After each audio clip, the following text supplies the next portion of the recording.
أعوذ بالله من الشيطان الرجيم. بسم الله الرحمن الرحيم. الحمد لله رب العالمين، بارئ الخلائق أجمعين، باعث الأنبياء والمرسلين، ثم الصلاة والسلام على أشرف الأنبياء وسيد المرسلين، حبيب إله العالمين، أبي القاسم محمد. اللهم صل على محمد وعلى آله الطيبين الطاهرين الذين أذهب الله عنهم الرجس وطهرهم تطهيرا. اللهم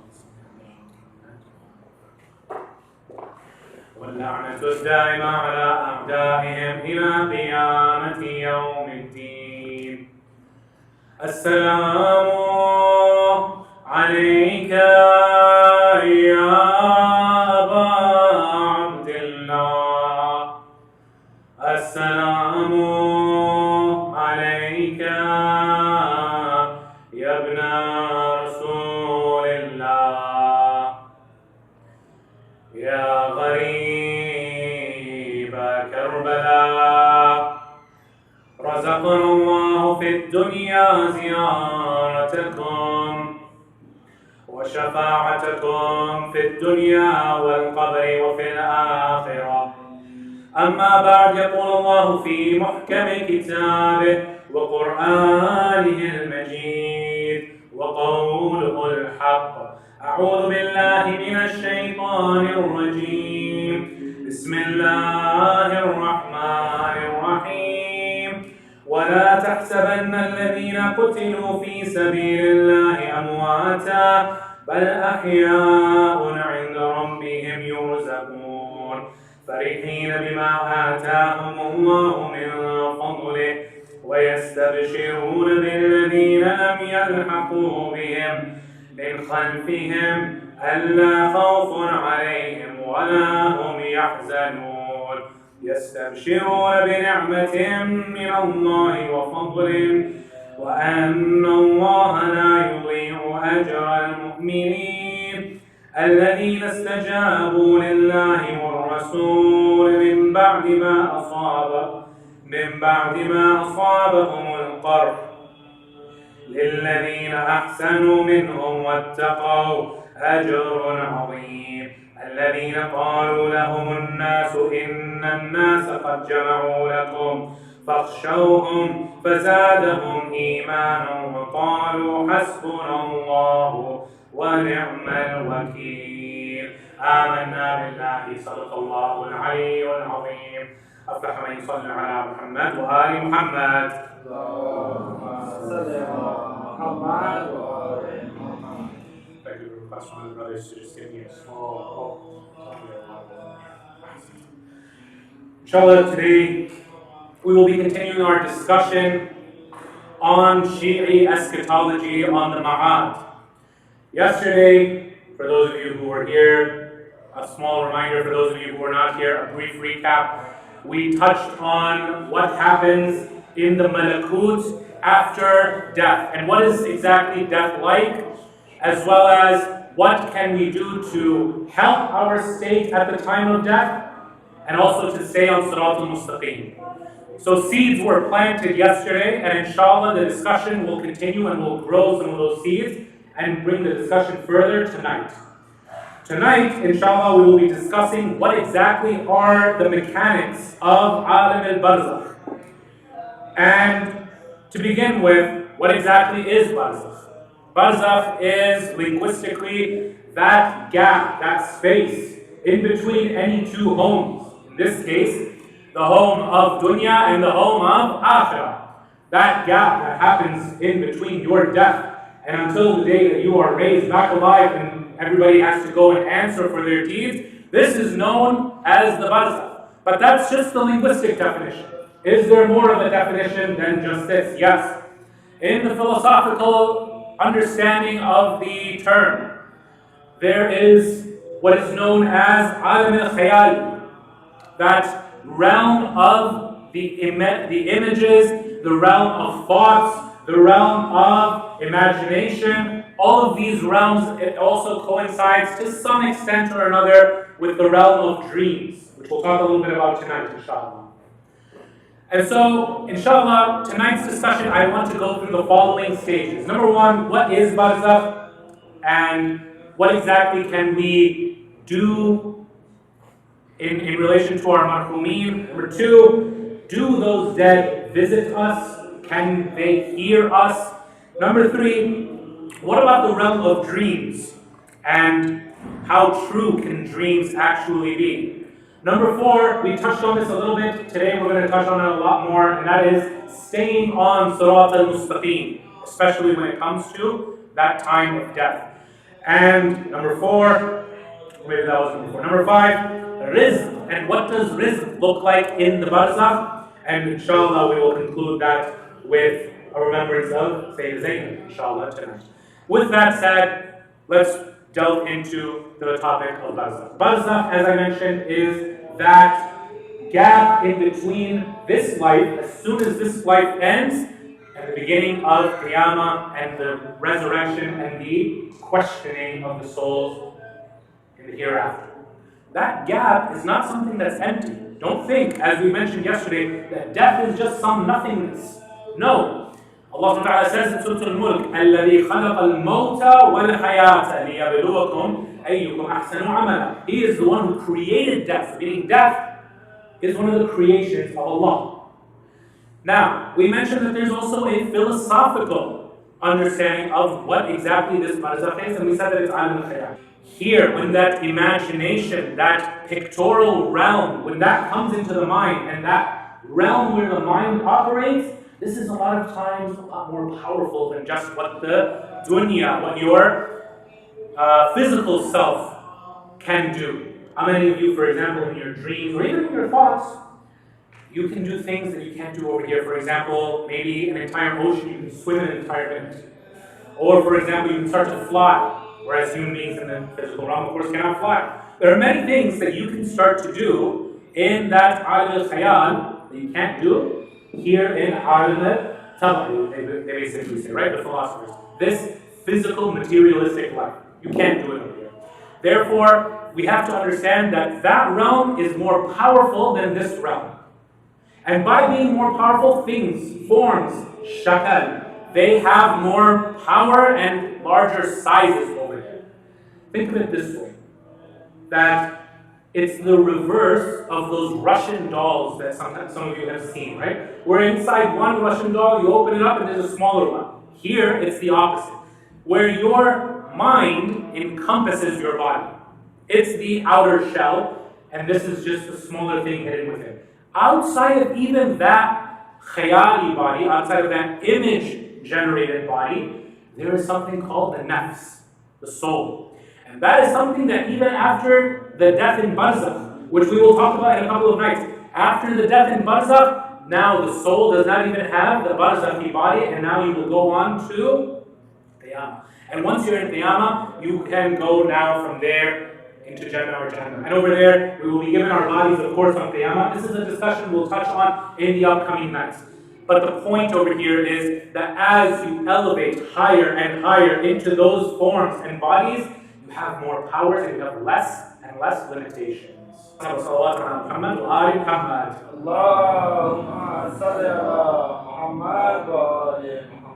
now, here in this world, we have limitations, we have restrictions.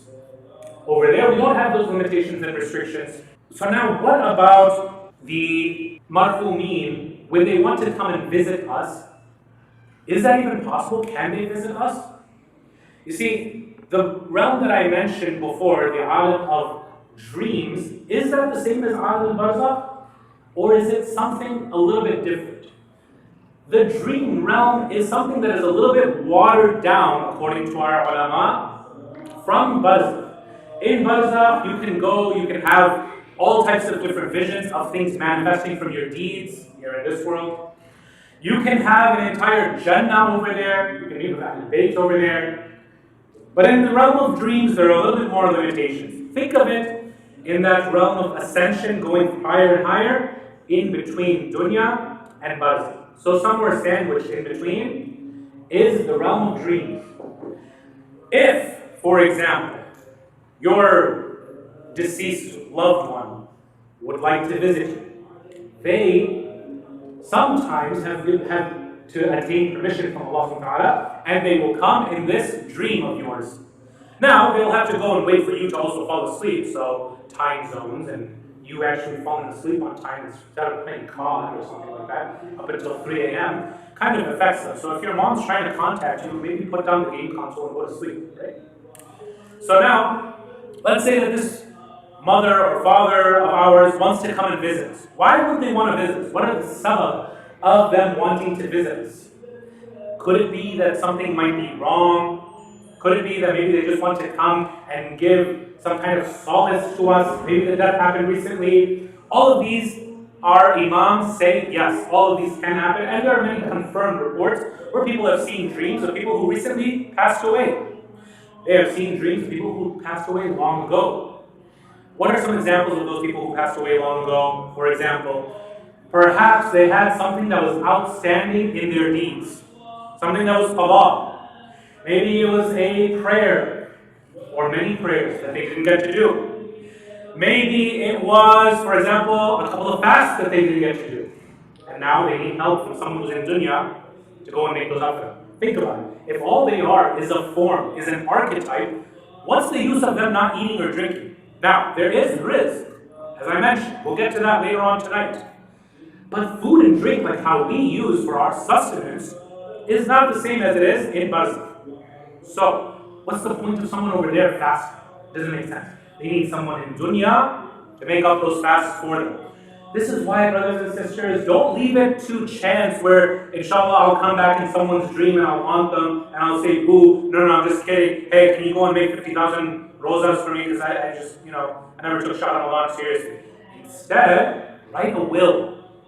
When you write a will, a wasiyah, the people who are after you, they will have an idea, okay, this person maybe had some qada namaz that they had to do, maybe they had some qada rosas that they had to go and do, maybe they didn't get to do hajj. They became mustati', but they never actually went on towards the hajj. And so now maybe when I have the chance to go do hajj, I might need to go and do it for them. Or I might need to go and pay someone to go and do it niyabatan on their behalf, so that they are not suffering over there in alam al-barzakh.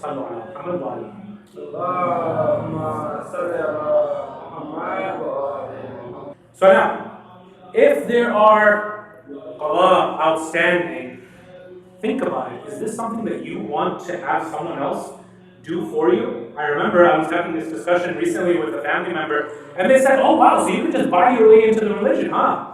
If I just have enough money, I can just go send someone to do my hajj, I can send someone to go and do my namaz, my roza, all this kind of stuff. And I'm like, well, if you have a nekolad, if you have someone who's a good person after you, who's not just going to, party with all the inheritance money that they have, because you have to use that money from the inheritance that you leave behind, right? You, inshallah, one day, you guys will become parents. A day will come where you'll have to leave this world, and you'll leave inheritance for your children. All of us, of course, we want our inheritance to be used for our kids, so that it's used for good in this world, for some kind of sadaqah jariyah. And then after that, yeah, go ahead, go to Disney, go have some fun, go have halal fun. But once we reach barzakh, our priorities change. Forget Disney, forget your vacation over there in the Bahamas. I need my 50,000 namaz to be done. You need to go and hire someone in Iran or in Iraq. Go and hire them so that they go and take care of me. But if we have kids who don't really care about religion, then why would they care about our faith in barzakh? Our meaning their parents. I'm talking about our kids in the future. Why would they care about us? We didn't raise them with a religious upbringing. Maybe our parents didn't raise us with a religious upbringing. Are we just going to leave them abandoned in barzakh? Maybe. That's up to each and every single one of you. But I know for sure that I want my kids to look after me if I had something shortcoming in my duty to Allah. So, we find in the hadith from Ahlul Bayt that yes, that the dead can visit us. Is it only in the dreams or is it also in dunya? No, in dunya as well. How? We find in our hadith, Imam al-Kazim alayhi salatu wasalam, as well as many of the other imams, have mentioned many times a bird. Birds sometimes don't expect that this bird that keeps on pecking at your window every single morning is just some bird. It might temporarily be housing the soul of one of your marhumin. And they might be coming and telling you, hey man, Fajr was like 5 hours ago, what are you doing still in bed? Right? Those woodpeckers, maybe they come at your window early in the morning, or maybe just an innocent bird that's just watching. Don't be surprised if that might be one of your deceased. Now, does it just have to be a bird? And even when it is a bird, or if it's not a bird, what do they see? Our imams tell us that they see based on their own status, not my status. So meaning my parents, my grandparents, one day when they all have to go, they'll come and see based on their status. What does that mean? It means that if they were good, they'll see me doing good and they'll be happy to see me doing good. If they were bad, the angels will hide from them anytime that I'm doing good, and they'll only show them when I'm doing bad. Now put yourselves into that position. Put yourselves in that position where you've already passed on, you've already left this dunya, now you're over there. Is this something that you want to come and see your kids, your sister, your brother, them sinning? You have hayā, you don't even want to go and sin in front of your mom. Maybe, not you guys, but if you have a friend who might be a smoker, but the parents don't know. And they smoke, but they'll never smoke in front of Baba or Mama, right? Now imagine Baba and Mama are just able to go and watch this. How much would that break their hearts? So now I ask you, brothers and sisters, do you guys want your hearts broken? Because you can't control whether your mom and dad were good. You can go and give them advice, see how, okay, that's one thing. What you see, however, whether you'll be happy when you're here as a bird or as a different form, whether you are happy or not, whether the angels hide good deeds or bad deeds of your offspring, your marhumin from you, depends on how you act over here. If you were good over here, you'll have a good aqibah over there, a good ending over there. If you were bad over here, if you were corrupt over here, guess what? You will see things that make you sad over there. How come that the people who are bad become sad when they see their kids or their sister, brother, nephew, whoever it is, doing bad? Because over there, the veils are completely lifted. And now they see the reality. And they see that this whole entire time I was supposed to be working towards akhirah, not towards dunya, not towards luxuries. And so when they see their family members also being diverted and deluded into the traps of dunya, they become sad. Like, hey man, we were like you once upon a time. We were strong, we had money, we didn't use it in the right way. You at least try to do something while you have time. And help us out too, because you can help us. Right now, your a'mal can help us, and we'll get into this in a few moments, of how we can help our marhumin. You can help us right now, you can still help yourselves. But unfortunately, we're not allowed cheat codes like that, where we can hear the voice of our beloved mothers and fathers and grandmothers and grandfathers warning us. Otherwise, it would be a much more powerful advice coming from their voice. Mom, Dad, wow, this is what's happening to you right now? Okay, yeah, I'll go and start praying right now. Come back next Thursday and remind me again when I need a little bit more of a reminder, right? And this brings me to my next point, before we go into different forms of how people can show up. How many times a week, or how often, can our marhumin even visit us? According to our imams, some people once a year, others once a month, others once a week. When once a week? Laylatul Jumu'ah. The night, the eve of Friday. Meaning not the eve that's going to turn to Saturday, the one that comes after Thursday, where we recite Oncoming, where there are many mustahab acts. This is when the average believing person, and even non-believing person, the kafir marhum, right? Probably shouldn't say marhum because rahmah isn't really extended to that, but you get my point, right? When they come once a week, what is that? That's Thursday night. Meaning, especially on Thursday night, forget about all the other classes. Yeah, those are awesome. Help your marhumin. Help them out.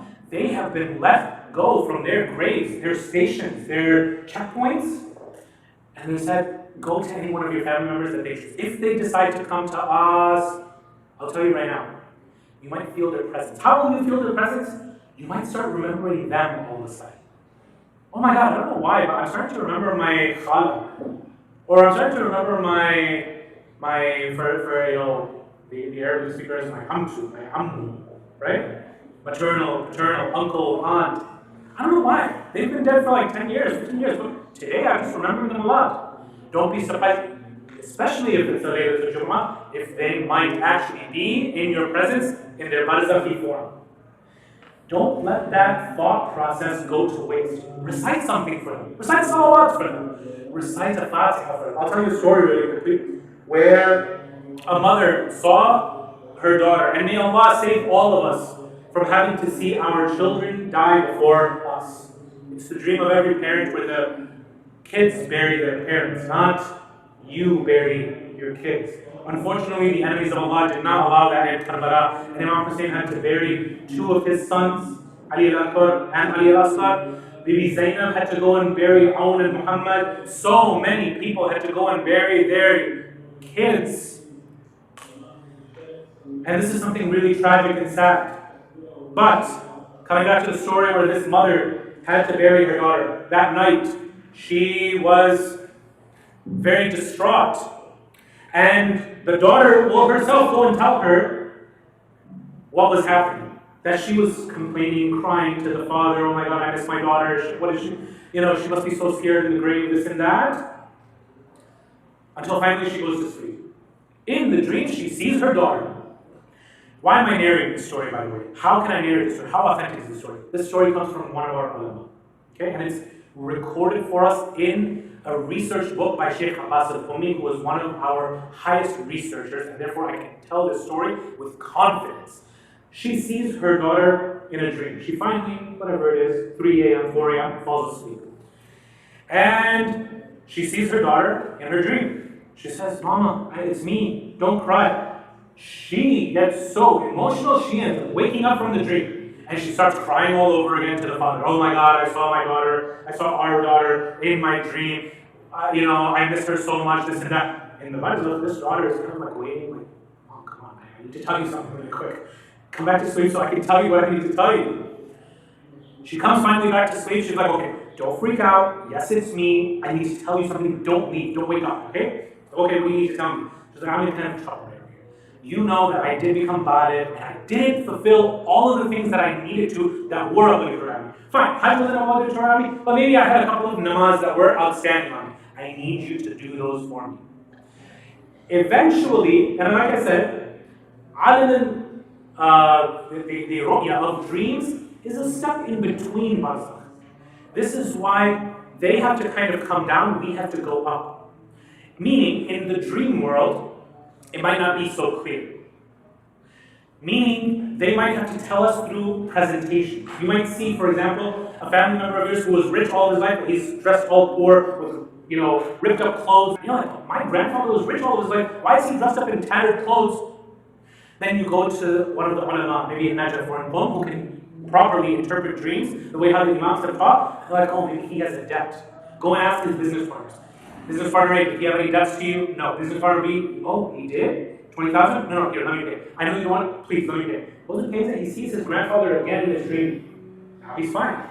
It helps what you do here in the dunya, over there. But the dreams are not always straightforward, because it's in that middle between barzakh and dunya. So we're all going to need some help interpreting that from our ulama. Not all ulama, by the way, can correctly interpret dreams. So you're going to have to find people who are properly trained in this, people who are reputable in this. Don't just go and start telling people their dreams, right? So now, the mother doesn't completely understand what the daughter is saying about qada, namaz, and all this kind of stuff, because it's through a barrier, through a filter being told to her. Okay. She just goes and she goes and visits her at the graveyard. What does she do? She doesn't go and start doing the qada namaz. What does she do? She recites one salawat on Muhammad and al Muhammad. A couple of days later, the daughter comes back to her in a dream. Says, Mom, I didn't know that salawat had this much power. She said, what do you mean? She said, I still have to go and do my qala namaz. What's wajib is wajib. It's still owed for me. I still have to do that. And I don't want to be the one who's doing it all by myself over here in Barzakh. And we'll get to that tomorrow night when we talk about our lives in Barzakh. Right now we're just talking about Barzakh and how it interacts with this world. But she says, I still have to go and do that, find someone, but at least that trouble that was around me, that's gone. This is why, brothers and sisters, we have so many hadith that come and say, even sprinkling water on the graves of our marhumin while it's moist and wet, or putting a fresh branch on the grave, these things help, because as long as that branch is fresh, up until it withers, punishment is averted. As long as it's wet and it's moist on the grave, punishment is averted. These are things that can help our marhumin, and inshallah we have kids who we teach this to, that can help us when we're 6 feet under. So now, is this in the Quran? Or are we just coming up with this from, some scholars who told us about this, and maybe some hadith here and there? No, this is in the Quran as well. How many of you have read the ayahs where Allah subhanahu wa ta'ala sent reinforcements to the Battle of Badr?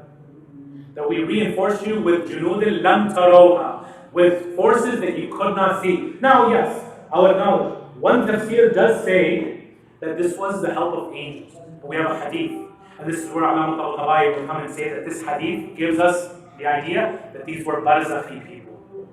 Barzakhi people in the sense that people who were elites in Barzakh. Maybe like the likes of Nabi Ibrahim, Nabi Sulaiman, Nabi Dawood. These high-class people.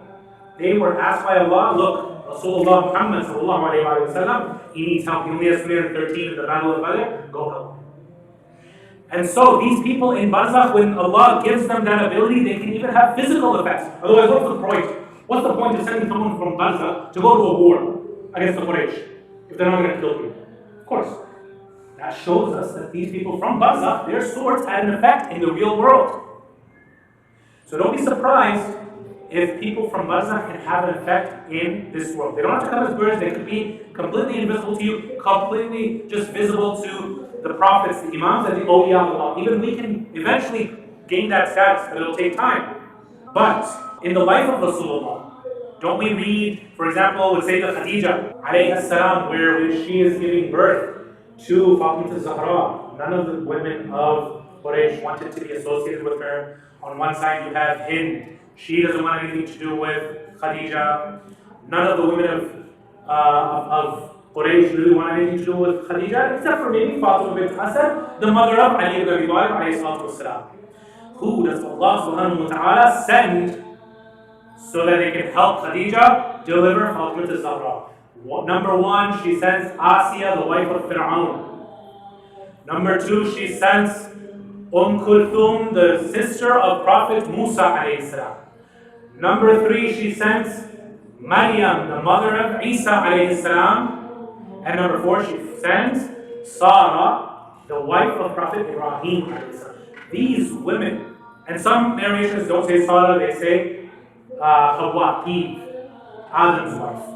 That they, regardless of who exactly came, and it could have been all of them and more, the point is that when Muhammad and Muhammad might need help, sometimes don't be surprised if you find in the narrations that their Barzakhi family members might come to them.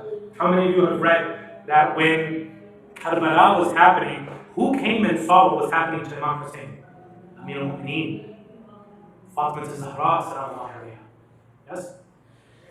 These people don't take this as a metaphor, that they just, oh wow, the person on the minbar, he just went and made it up. No, this is a reality in our aqidah, where once you reach Barzakh, you are not just limited to being in one place at one time. You can be in multiple places at multiple times. Yesterday we mentioned that RasūlAllāh will visit everybody, Muslim, Kafir, Mu'min, whoever, everybody at the time of death. How? There are two people, how are they visiting everybody? Same way how Munkar and Nakir are questioning so many people. Not everybody, we'll discuss that tomorrow, but exactly that way, because you can have multiple instantiations of this image, of the Alim al-Khayali. They're not limited by our three-dimensional mass and matter. And so, they're able to come to many people's dreams, they're able to come to many people's deaths, many people's janazas, and they can come to many people's help. Now I want to come to the crux of the conversation tonight. And really, the whole entire point of this series is for what, brothers and sisters? You'll find when you go onto Instagram and you go and see what are other Mawlanas talking about, there's something consistent being talked about today. Because 2023, something has come up. And something has become very, very controversial. Not that it wasn't here before. It's just that the Muslims are having a collective awakening. And they're finally starting to have a bit of resilience. Sallallahu ala Muhammad wa ala Muhammad.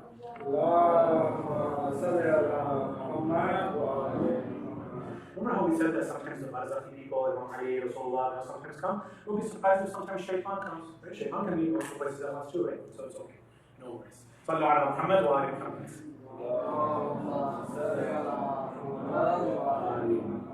So now, how do we stay on top of this? Yesterday I mentioned, some of you probably, rightfully, thought this is way too basic. What do you mean? Just pray your 5 daily prayers on time. This is way too basic. Give us something a little bit more. I already pray 5 times a day. I might even pray all time, all of them daily on time. Which, by the way, that's a huge achievement. You'll find whenever our ulama are asked, how do I advance? How do I make spiritual progress? They'll give you something very basic.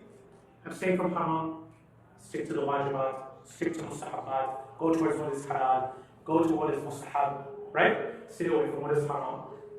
If you're done with that, stay away from what is makruh. Purify yourself so that you can eventually get away. You see, that doesn't come from just nowhere. That kind of advice that our ulama, even me, why did I go and mention it? Because it's written in our books. That if you just go and stick as a basic level, for some of us, we can't take some higher level of advice. And so 5 daily prayers is a big thing for some of us. Why? Because Rasulullah, someone came to him complaining that this young man over here, yeah, he prays 5 times a day, but he still does so many haram things. Rasulullah says, give him time. Eventually, it's these same 5 namaz that will eventually take him away from the haram. It'll eventually become inculcated in him and become something that is part of him. That's what he's saying. So now I want to start to talk to you about akhlaq and shāʿīʿā. Not akhlaq in terms of manners. Akhlaq in the philosophical terms of our spiritual advancement. Because, brothers and sisters, many parents, I've been here in Dallas even before these 10 nights started, and parents were coming up to me and they were asking me, hey, could you please talk about this? Our kids are going through this. Even last night, I don't know if the kids are sitting over here, but the parents came up to me and they asked me, this is nice, but we really need this. Okay, should have told me that before I went to make my whole entire lecture prep and series. Okay, no problem. Here's why I'm talking about this. I mentioned that in 2023 something has come up, right? This is how some Mawlanas want to talk about it. They want to talk about it, and tackle it head on. This is my approach. I'm going to arm you so that I'm not going to be the one over here telling you, do this, don't do that. Don't go and eat pork, eat a salad. No, that's very basic. You guys are much more smarter than that. I'm going to give you something instead that many of your parents do not understand. But the reason why I'm telling you, each and every single one of you, this is so that when you become parents, you don't make the same mistake as previous generations did. After all, Imam Ali alayhi salam is the one who said that don't treat your kids as if they are from your generation. They are born for their own time and for their own struggles. Yes? So now, what exactly are we supposed to do when it comes to our kids one day? Well, maybe some of us did not get the benefit from our parents. And we can't blame our parents. This is high-level discussions. See, there are a couple of different levels in the advancement of the human and his, you could say, his disposition. When we study the philosophy of akhlaq, the ulama of akhlaq will go and tell us that a good deed and a good habit and a good disposition are completely different things. And I'll give that to you in terms of bad deeds. I know I said good deeds, but I'll give it to you the example of bad deeds. Someone who, for example, maybe smoked 1 cigarette is not necessarily a smoker. Someone who maybe, for example, disobeyed God today is not a disobeyer. There's a huge difference, brothers and sisters, between the action and the doer. There's a huge difference. If that person repeatedly comes back to that sin, yes, it will come and becomes part of his habit, and eventually it won't even become part of his habit, it will become part of his disposition, or what we can call in English his second nature, his disposition, his actual nature. Disposition, what does that mean? It means that which you do without even having to think about it. It comes naturally to you. For example, some people, and I've seen this, and I aspire, inshallah, to become like this. Maybe, inshallah, some of you can become like this. Where when their father comes into the room, they'll stand up, they'll go to him, greet him, and then kiss his hand. And then the other brothers and sisters will come and kiss their hand. Now that is something, I don't know about you, but that's something that I saw. From my parents to their grandparents. My parents didn't teach me to do that. But when I found something good, I picked it up. Right? These good habits, these are treasures that believers go and pick up wherever we find them. Now, if something is done good once, okay, good. You have one good deed written down for you. If you do it multiple times, it starts to become a habit. It's not necessarily there yet developed into your second nature. Once it's your second nature, now your parents don't have to go and tell Maulanas like me that, oh, my kids don't even listen to me. You know why they go and tell me these things, by the way? They don't go and tell it to go and put you guys on the spot. Oh, mera beta to acha hai, my kid is really good. But if you could just go and tell him, maybe if you could just go and blow on him a little bit, maybe I could proceed to blow on him. I don't know what you guys think that my breath is going to do. Not you guys, but your respective parents. Nothing's going to happen. You guys need logic and convincing and reason. It's not going to be what these parents think, which is, if it just comes from the mouth of a Maulana, then everything will be set. He listens to you a lot on YouTube. Maybe if you go and tell him, hey, just, don't hang out with these kinds of friends so much. Maybe he'll listen.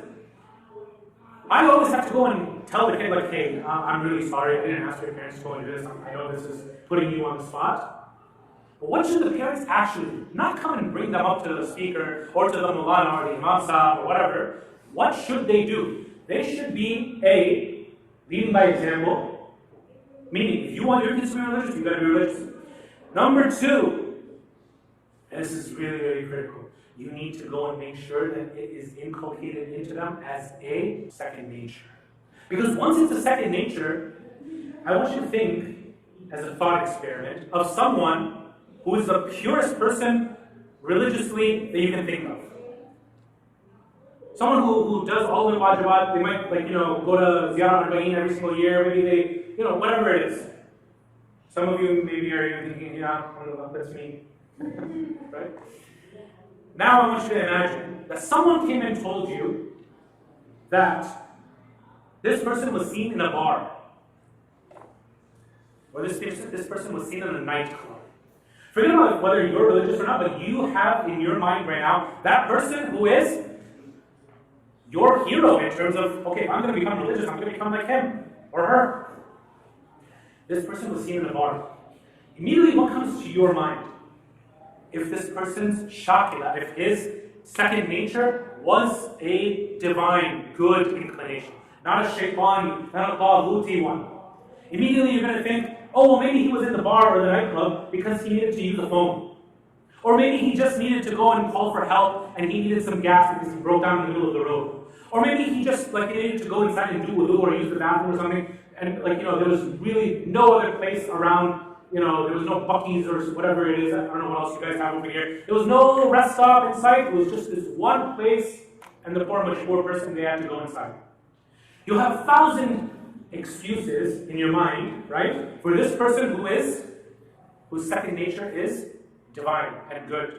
But that person whose second nature is taghut and shaitan, if someone comes and tells you, this person was seen in a bar, you're like, well, of course, where else is he going to be seen? You think he's going to be seen in grouping the Variyah of Imam Sayeda, asking for forgiveness next to Abu Bakr Abbas? What do you think of this person?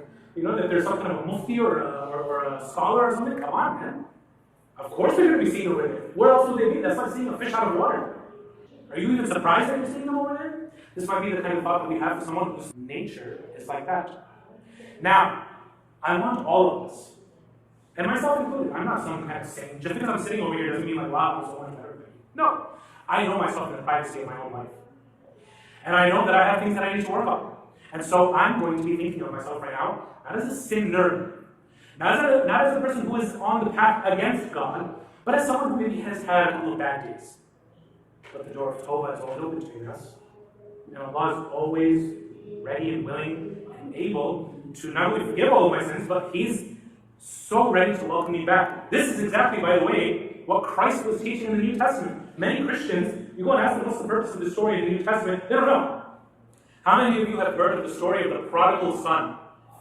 The prodigal son is told like this, where there's a father, he has two sons, he has a farm. Older son is much, much more in tune with what the father wants. He does everything that he wants around the house. He stays, he's doing everything that the father wants around the farm, around the house. Second son is like, forget this, I'm going to go out and party. I'm going to have fun. YOLO. I mean, this is the YOLO of the research time, right? So I don't know what they had in Hebrew. But YOLO, you only live once. Let's go party, let's go and have fun, tamasha, all this kind of stuff, right? Eventually, the second son, he has a moment of reflection. And he says, you know what, this is wrong, I'm going to go back to my father. And this father receives him with such open arms that he throws a banquet. That banquet lasts a couple of days. Now the younger son is thinking, I never went away from my father. I was doing everything that he wanted the whole time. And this guy gets the party in the celebration of his return? Like the mighty king returns, or the return of the promised prince, or something like that? What is this, man? He went and did ma'siyah, he went and did disobedience of my dad, and now my dad is welcoming him? And then Nabi Isa goes and finishes up this parable. He says, which of you who are shepherds, remember, everybody was shepherds back then, wouldn't leave the 99 sheep to go and find that one sheep? And how happy are you when you find that one sheep? This is how Allah is. When you finally come back to Him, the story of the prodigal son is the story of Tawbah. Allah, metaphorically speaking, like that father, will throw a party because He's so happy that you came back. Let it be a party just because you did a good deed. Another party because you repeated it. Until it finally became a habit, until finally it became your disposition, until it became your second nature. Once it becomes your second nature, you think that your parents are going to be telling mullahs or speakers or help, whatever it is. I don't know if there is an Islamic religious helpline, but I'm sure, there will be one day, right? Can you go and just over the phone go and say Ayatul Kursi and then blow through the phone, right? They won't be doing that. You know what will happen? And I can attest to this. I've seen this happen in my own life. You know what will happen? Other parents will bring their kids to you as if you're something special. They'll be like, hey, can you help them? Can my kid just hang around you? Parents will think that you're cool. Parents will think that you're mature. Parents will think that you're, something, you're the greatest thing since sliced bread. But those kids, if they don't want to come, they're not going to come. Even right now, if you guys don't want to come, no one's going to force you to come. Allah's giving you free will. That's up to you. But remember, all of these things, they do translate something to something very quickly. Not just in the Akhirah, not just in Jannah or Jahannam. Not even just on Yawm al-Qiyamah, but in the Barzakh. So now, this is why I wanted to go and bring this topic and this series into it. Because if we can kind of lucidly imagine and start to visualize, even just through the power of our imagination, of our marhumeen coming and visiting us, of things that we do going and helping them, then eventually we'll start to see, well, wait, if I'm going and working so hard for them, why aren't I working hard for myself right now? Brothers and sisters, this is not some kind of overnight pill. Yes? This is something that has to be inculcated and developed over time. Yes?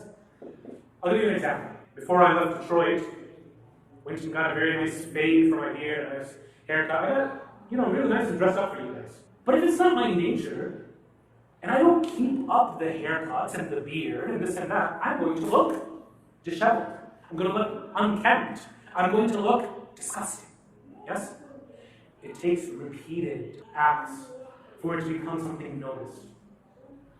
If, however, you see someone always dressing clean with the best designer clothes, Every single week, they always have their eyebrows or their beard or their hair or whatever it is done. You're expecting them to always look like that and keep up their appearances. This is how celebrities are. Every single time that you see them on camera, it looks like they were just, copy-pasted from the last picture. Maybe just with a different dress or a different suit or something like that. Because they're so meticulous about their outward appearance. The believer is doing the exact same thing, except they're more concerned with their inward appearance. Take this piece of advice. For the Prophet of God, for RasūlAllāh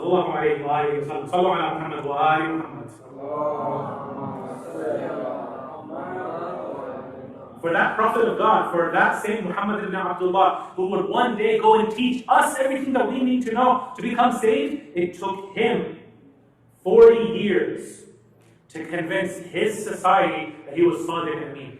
These things aren't going to happen overnight. You need months, if not years, of this kind of stuff. And not just, okay, hey, it's Maghrib time. Oh my God, it's Isha time. Yeah, okay. Oh, mom's telling me for the umpteenth time, let me go and pray. No. I myself want to be there on the prayer mat.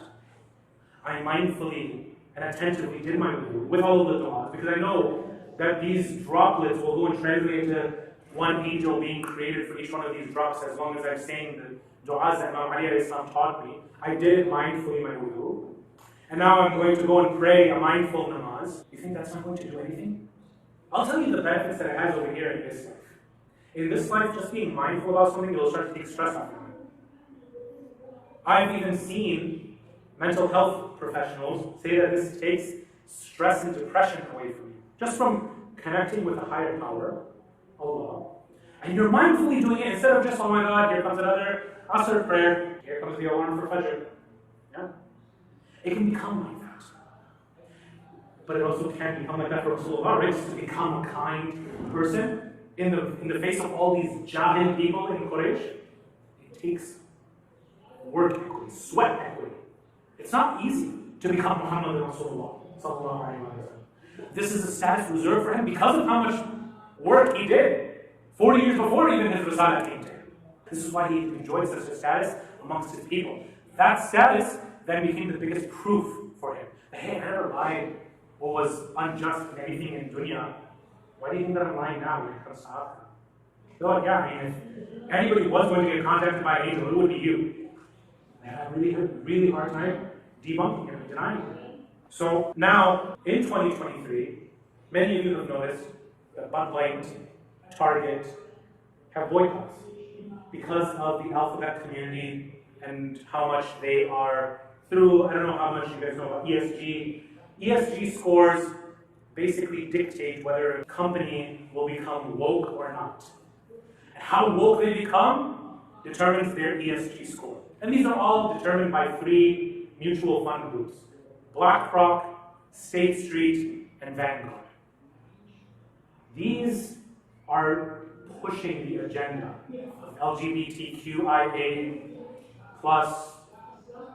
and transgenderism, and homosexuality, and all of this stuff being taught at an early age. You know what this is going to eventually become in the era of our kids? This is going to become the curriculum of the time. Whereas right now, it's here and there in a couple of different schools. Brothers and sisters, if we don't, from now, start to better ourselves, it's not going to be injected into our kids, such that they can, by themselves, combat these kinds of things. Why do we even need to inculcate this? Because, brothers and sisters, there are 2 approaches. And while other Mulanas might be trying to tackle it head on, I believe that's the second approach. I'm taking this first approach. What are these 2 approaches? The first approach is a defensive or reactive type, where as these things come up, you address them. That's approach number 1, where you just go and address it as it comes up. Approach number 2 is you work not on the fi'l, you work on the fa'il, on the doer. If you work on the doer and you work on his nature such that he is just a divine person, people want to be around him. People want to benefit from him or her. People want that kind of personality in their friend group. That person will automatically start affecting not only themselves, they'll be able to say no easier than anybody else. Their friends will also start being able to say no to haram. Their parents and their children will easily be able to start saying no to haram. All of these things, like dominoes, will start happening if you work on yourself. And these kinds of things have been tried and tested so many times. So LGBTQIA+, whatever it is, right? All these different kinds of letters that they're putting into the formula, that's not going away anytime soon. Okay? We can go and sit on the minbar from now till the cows come home, until the Yawm al-Qiyamah, and this will still be here. This is something that is not going away. Those guys have all the money in the world, they're waiting the long game. They're waiting for the Muslims to lower their guard, because Christianity, the churches, they've fallen. Okay, I'm sorry. With all due respect to my brothers and sisters in Christianity, too many of the churches have fallen, they're accepting this kind of stuff. Too many of the synagogues, too many of the other faith groups, they have completely just accepted this. Islam is the last line. And so if we're going to take this in that second approach where it's just whack-a-mole, there's only so much that we can even take of that. But if we work on our akhlaq, if we work on our shaqin, and this becomes part of us, and we can train our kids from day one, we don't have to go and wait until they're 30, 40, 50. We can start with small, bite-sized lessons when they're young. Then we don't have to worry. They could go into the worst of schools, and they'll come out having battled those schools. Look at Yusuf alayhi salam. Yusuf alayhi salam is given one pep talk by his father in the Qur'an, and that's it. Then he goes into a non-Muslim country where there's a woman who's trying to seduce him. He's the only Muslim. He doesn't have a parental figure that wants to slap him on his hand. He's like, haram, can't do that. He doesn't have anybody to go and watch over him, and yet he is pure. How do you do that? Because he was taught right from day one. Sallu ala Muhammad wa ala Muhammad.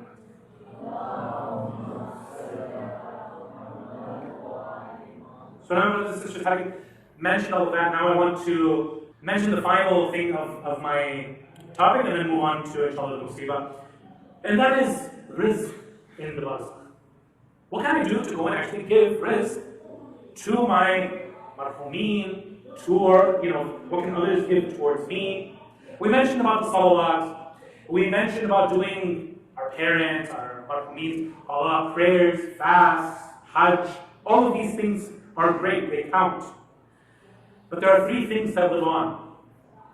According to our imams, and even the Sunnah, they also have this hadith as well. That three things will live on after you die. What are those things? Sadaqah jariyah, meaning like you went and donated a wheelchair to your local Kroger or whatever you guys have over here, HEB. You go and donate a wheelchair so that someone can keep on using it. As long as that wheelchair is in use, you keep on deriving from the thawab of that. Programs like this, we have volunteers from the youth. You can go and dedicate these things to your marhumeen, that I am doing this in the name of my beloved mother, or my beloved father, or my older brother, or my younger sister. I'm doing this so that they can get isal thawab, and that I also benefit. So you can actually even think of this in a three-pronged approach. When you do something, whether it's hajj, whether it's salah, whether it's social good work, you can think of it in three steps. That one, you're helping out your society. Okay, that's obvious. People who organize this majlis, their thawab is going to be, multiplied by every single person who, inshallah, watches this video. Number two, those people who went and volunteered, this is also going to come back and help them in their akhirah. They're going to see this manifested as an actual person, and it'll help them. But number three, there's an extra bonus that they could have also tagged on. Inshallah, from tonight, or tomorrow night onwards, those of you who will come and volunteer, do this. Maybe tonight you guys didn't. From tomorrow night onwards, do this. That I dedicate tonight's work and all the happiness that Bibi Zahra is going to have with me, whether it's serving water, whether it's preparing the tabarruk, whether it's coming up here and reciting Qur'an, I dedicate that to this grandfather, grandmother, mother, father, whoever it is. And believe you me, they wait for this kind of stuff. In fact, they almost get depressed when they receive nothing. They are over there in Barzakh, and we'll see this, in the groups of believers in Wadi Salam, and they'll see others getting gifts from their people in dunya, and they're over there, I'm not getting anything. They might be told by their angel, okay, well, go check your inbox. What's their inbox? Their grave. They'll go and check their grave. Maybe one day they go and see a nice, hot, fresh plate of biryani. I don't know what it looks like over there in Barzakh, but imagine with me, right? They go and they find a nice plate of biryani. And they're like, wow, angel, tell me who gave me this. They're like, this was your granddaughter who gave this to you. Right? So number one, that's sadaqah jariyah. Number two, someone who's a righteous son, daughter, granddaughter who you leave behind who can go and do things for you. And number three, Quran that you donate. Anytime that Quran is read from, you will get benefit from it. We want our Barzakhs and our graves to be easier, and we don't want our leftover family members to have to go and take care of us. Is there a group that just by default gets their rizq? Because yes, maybe our lay people, marhumin, they depend on us for rizq. But then there are those who I mentioned in the ayah that they get their rizq from Allah subhanahu wa ta'ala, and those are the shuhada. The shuhada, like Imam Hussein alayhi salam, like the 72 at Karbala, like anybody who even just does, if you go and find in our resources, our a'mal, you do a simple 2 rak'ah mustahab prayer, or a 4 rak'ah prayer on a Saturday in the afternoon. You go and do that, what does Rasulullah promise you? You get the thawab of the shuhada. Okay. Well, I want my rizq to be guaranteed from Allah as well. And that's why, brothers and sisters, when Ibn Ziyad was questioning Bibi Zaynab after the 10th of Muḥarram and saying to her, how did you feel when Allah subhanahu wa ta'ala murdered your brother Hussein? And she said, and Imam Ali ibn Hussein also went and said that it was not God who murdered him, it was you. And it was Yazid. It was not Allah.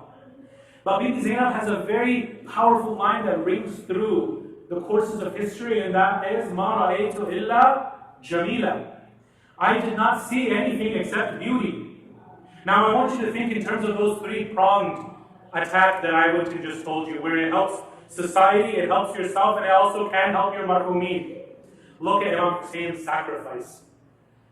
When he is saying and stating why he is doing this, he says, I'm embarking on this journey, not for anything else except to go and set straight the religion of my grandfather and the way of my father, Amir al-Mu'mineen. And what is his personal gain in his akhirah? He becomes Sayyid al-Shuhada. And in the society, for generations from 1400 years ago until the Day of Judgment, we are the beneficiaries of that sacrifice. We are the ones who get to taste that Islam because of the blood, sweat, and tears of Imam Hussein and the rest of the Imams of Ahlul Bayt. This is perhaps one dimension. And of course there are scholars who have written theses on this statement of Ma ra'aytu illa jamila. Or perhaps this is one of those aspects where she saw the Barzakhi results of what Imam Hussein did. And that's why she was able to confidently say that I saw nothing but beauty. You see, brothers and sisters, Imam Hussein alayhi salam, in this journey towards Karbala, he made a stop in Medina and another stop on the outskirts of Medina. That first stop in Medina was towards his grandfather Rasulullah sallallahu alayhi wa sallam. And that second stop was towards the hidden grave of his mother Fatima. When he went to the grave of Rasulullah sallallahu alayhi wa sallam, I tell you, Imam Hussein alayhi salam was different than when he went to the grave of his mother Zahra. When he went to the grave of his Nana Muhammad Rasulullah sallallahu alayhi wa sallam, he comes with a man with purpose, with determination. Why? Because his shakila, his demeanor, his second nature is such that he's able to say, a man like me does not bow to a man like that in Sham. I would rather die on my feet than on my knees giving bay'ah to a man like that. This is the kind of second nature of Imam Hussein, where he finds it very easy that if something like that happens, he has to rise. This is what it means to be a Hussein. This is the kind of tread that Imam Hussein has left behind for us, such that if we traverse on these, we by ourselves will have been taken care of. This is not something that we traverse by ourselves, brothers and sisters. This is something that Allah helps us along the way. Allah helped Imam Hussein. When he went towards Rasulullah, that was a very difficult Khuda Hafiz and Al-Wida for his grandson towards Rasūlāllāh, when Imam Hussein alayhi salam said, Nana, I have to now go towards Karbala, I have to go towards Medina. There is nothing left for me in Medina, and I have to now go on my journey towards Kufa. First I am going to go towards Mecca and perform the Hajj, but if they even corner me over there, I will have to go towards Kufa. That is Imam Hussein when he goes to Rasūlāllāh, a man determined and with a vision. But when he goes towards Bibi Zahra, then he becomes emotional and he becomes scared. He says, what is my mother going to say when she sees that this young child of hers, who she last saw in dunya as a young 6 or 7-year-old, now when the time of death is coming for me, how is this tender-hearted mother going to be able to take it? I tell you one thing, brothers and sisters, on the day of Ashura, yes, in the Barzakhi form, Bibi Zahra was there. But she was also being represented by Bibi Zaynab. Bibi Zaynab goes and gives the final gift of Bibi Zahra to Imam Hussein before he leaves for the Maidan, the Jung of Karbala. And she says, unbutton your shirt so that I can kiss your chest. He does so, but then says, why? And then she sees that she goes and turns towards Medina and says, I have fulfilled the amana that you have given me, O mother, Ya Zahra. That same Zaynab, brothers and sisters, take your hearts with me after the 10th of Muḥarram, where now she sees the beloved head of Imam Hussein alayhi salam upon the spear. And the head of Imam Hussein is given that divine tawfiq where it's able to communicate with her and says, Qudiya al-qada. Whatever was mandated from Allah, it has happened exactly as it was supposed to. And I am completely radhi with how Allah wanted this done. Now it is your turn, Zaynab, to go and complete this message of mine and bring it to the people. Final thing, brothers and sisters, when Zaynab was in Sham, and this is for all the daughters tonight, think of your fathers and how much you love your father. Remember your father, if your father was Imam Amir al-Mu'mineen, Ali ibn Abi Talib, the final thing that you saw was the strike of Ibn al-Mujahid. You saw him with the poison seeping through his body, and no one should see their father in his last moments like that. Zaynab now misses her father as she is being paraded from one city to another. One of those cities was the city where her father had his capital, Kufa. The other city was the capital of his enemy, Muawiyah. Now she is at the gate of this Sham, and she kneels in front of the gate of Sham, and she says, I will not move forward until I have my Baba with me, with my father with me. She says, I'm going to kneel down and I will not get up. I had to go to many of our scholars to ask, why did she get up? One of them went and told me that he found from his teachers that Amir al-Mu'mineen in the Barzakhi form did come. And we see this because Zaynab stood up immediately and said, Assalamu alayka, ya Amir al-Mu'mineen. على لعنة الله على القوم الظالمين وسيعلم الذين ظلموا أي منقلب ينقلبون والعاقبة للمتقين. Raise your hands, brothers and sisters, for the dua. These are the kinds of nights where our duas are accepted through our tears, these holy tears that we have shed on these holy personalities. Let us recite the holy ayah of the Quran 5 times, inshallah. Bismillahir-Rahmanir-Rahim. Amma yujibul yakshifu Amma yujibul. Together, everybody, no one should be quiet. Amma yujibul. Louder, everyone, for Qada al-Hawaij. Amma yujibul. Ta'jeel al-Faraj, final time. Amma.